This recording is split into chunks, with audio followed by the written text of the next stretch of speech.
안녕하세요. 말씀을 굽는 시간의 오일규 목사입니다. 네, 오늘 이 아침에도 말씀을 굽는 시간 가운데 나오신 여러분들 축복합니다. 지난 시간 살펴보았던 왕이 누구였냐면 아마샤 왕이었어요. 이 아마샤라는 사람은 선한 왕이었습니다. 그런데 이 사람이 전쟁 가운데 나가서 이 승리를 경험하는 순간 이 하나님께서 주신 이 승리를 뭐라 생각하냐면 자기의 힘과 능력이 탁월해가지고 이겼다라고 생각을 한 거예요. 그래서 교만해집니다.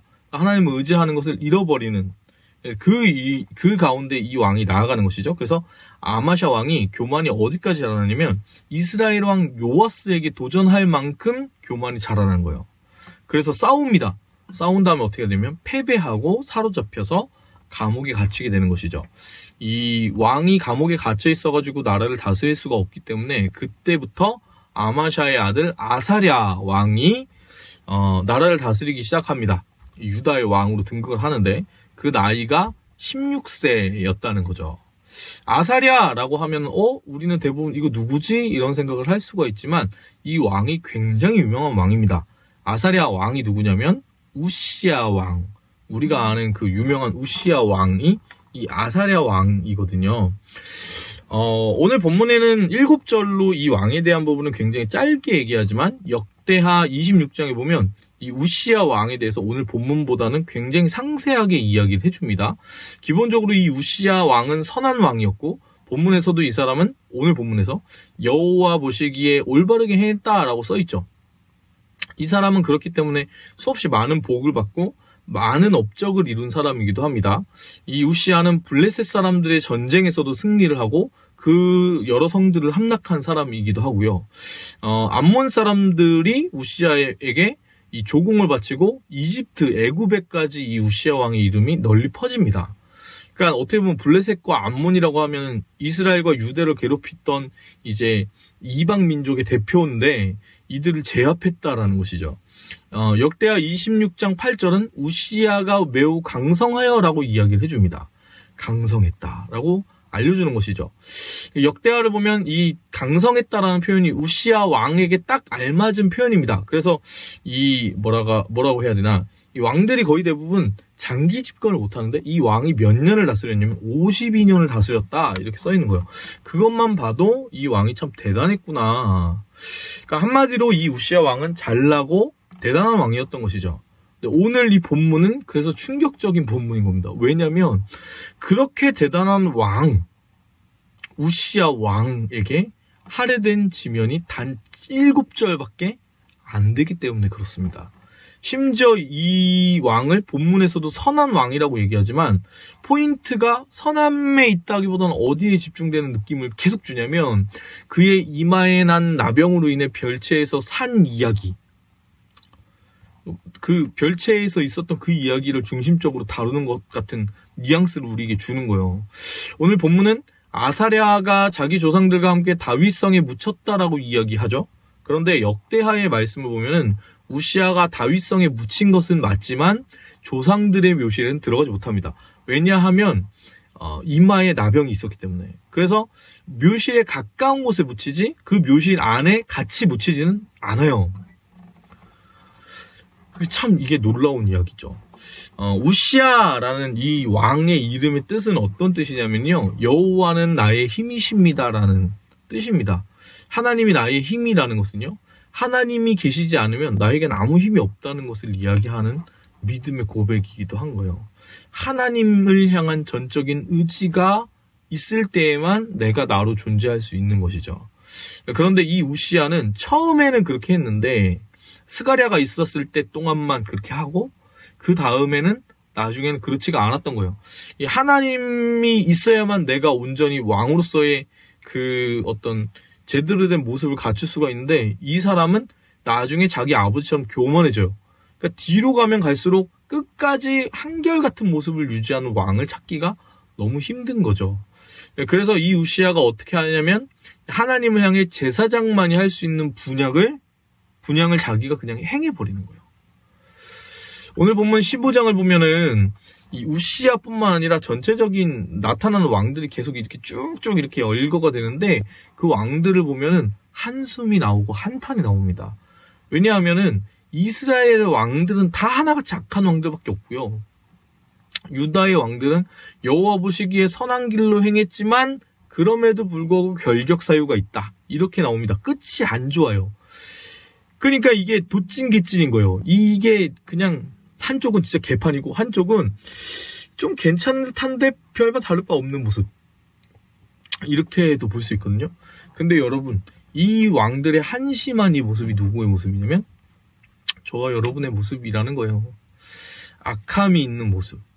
하나님을 믿는다고 말하지만 그럼에도 불구하고 죄를 짓고 하나님보다 세상의 것을 사랑하는 그 나의 이 모습.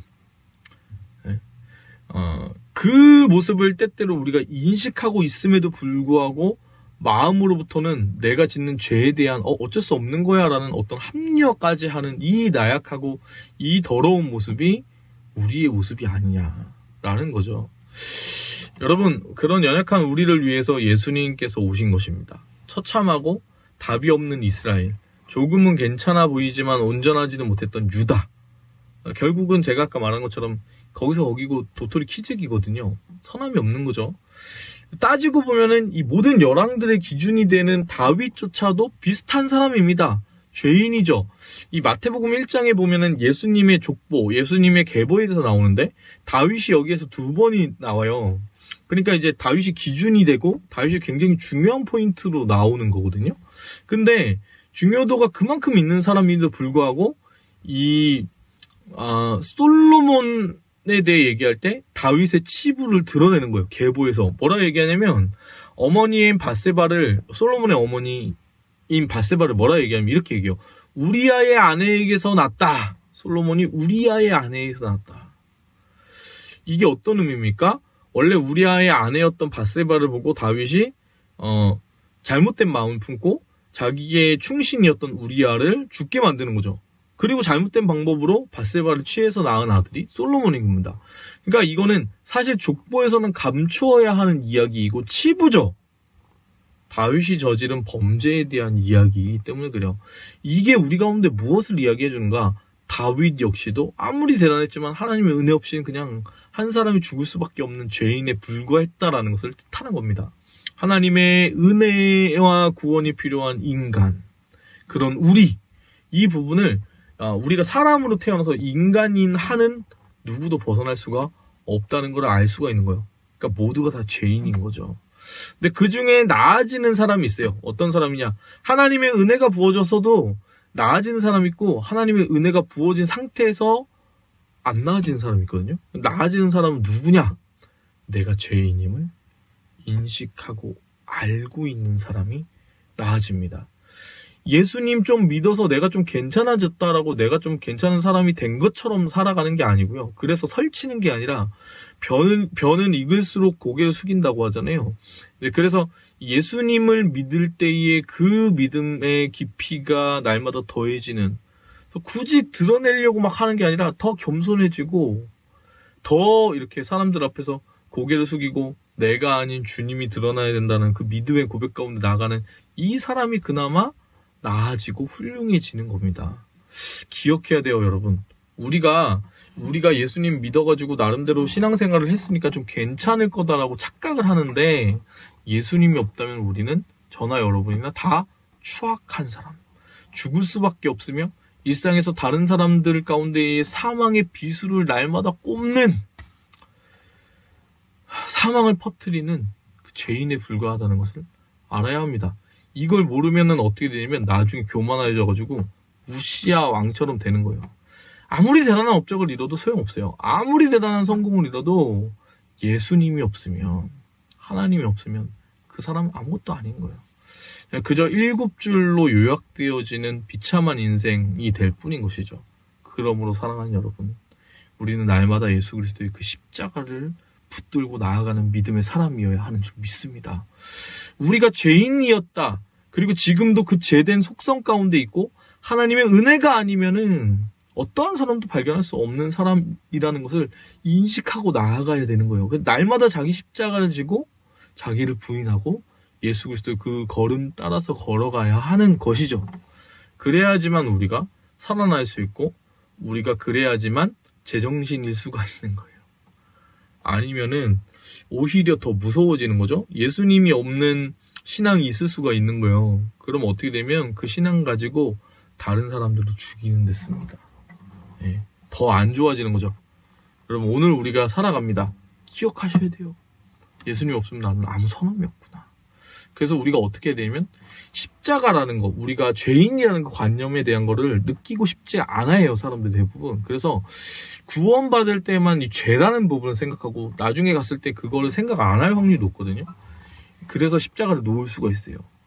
그러면 안 된다는 거예요. 내가 버린 십자가 다시 지고 결국 변하지 않는 그 예수 그리스도의 그 사랑과 진리 가운데 우리가 나아가서 예수님의 그 제자된 걸음, 예수님을 따라가는 그 걸음, 걸어가는 그런 복된 하루 살아가는 저와 여러분이 되어야 한다는 겁니다.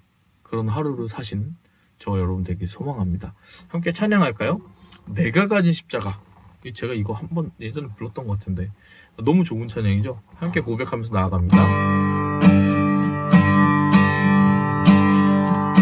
거친 이 세상에서 뒤틀린 가치 속에 복음의 의미를 찾아간다.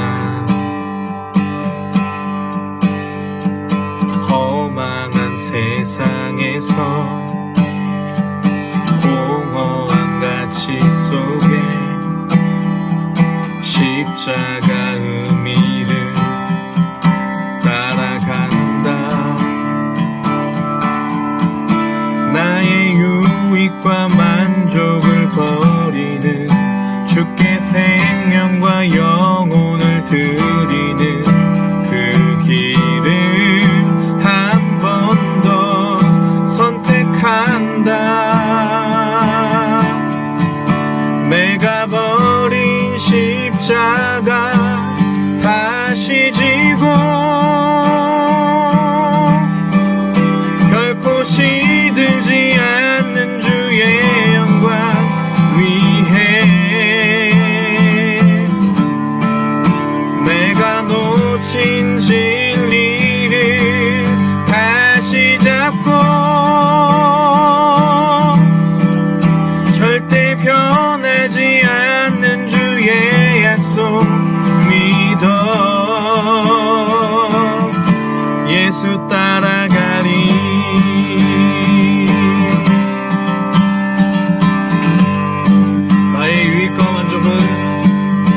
나의 유익과 만족을 버리는 주께 생명과 영혼을 드리는 그 길을 한 번 더 선택한다.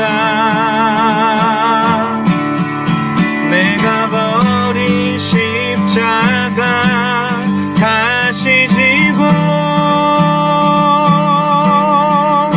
결코 시들지 않는 주의 영광 위해 내가 놓친 진리를 다시 잡고 절대 변하지 않는 주의 약속 믿어 예수 따라가리.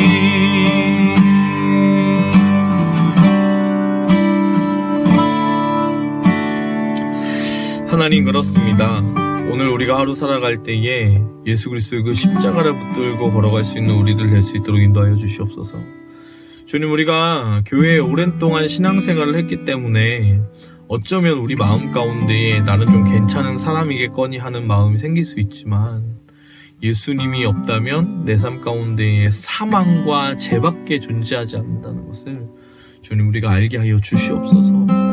우리가 다시 한번 주님 예수 그리스도의 그 십자가를 붙들고 오늘 하루 우리를 부인하며 주님의 그 걸음 따라 걷는 제자의 삶을 살길 원합니다. 주님을 바라보게 하여 주시고 하나님이 없이는 나의 힘이신 하나님이 없이는 내가 아무런 능력도 힘도 발휘할 수 없는 사람이 될 수 있도록 주님 우리를 붙잡아 주시옵소서.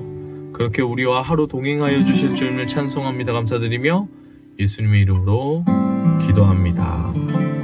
아멘. 네, 오늘 하루도 화이팅입니다. 사랑합니다. 축복합니다.